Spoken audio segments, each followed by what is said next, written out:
Hey guys, in this video I'm going to show you how to create a farm account in Whiteout Survival. If you find this video helpful, please consider to like this video and subscribe to my channel.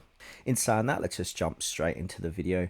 Okay, so this is my secondary account on the game, and this is going to be my farm account. So what is actually a farm account? So it is a extra account you create to gather extra resources like food, coal, wood or iron, and then you send them to your main account. It helps you grow faster without relying on your main city. So basically what you want to do is open your Whiteout Survival game, then tap on your profile icon.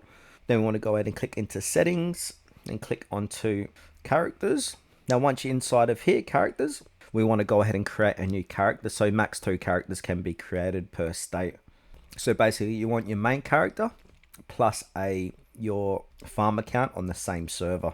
And then from there, go ahead and complete early missions. So follow the tutorial until you lock your shelter, hunting grounds, and resource buildings. Focus on upgrading resource productions like coal mine, lumberyard, and food factory. Now, also don't waste time upgrading your military or hero buildings early on.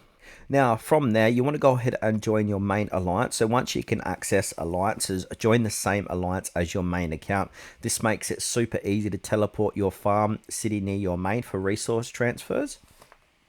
And now basically just farm account, so gather and collect from resource buildings, send resources to your main using alliance trading posts. Now this unlocks at certain HQ levels and repeat daily to build up your main account faster.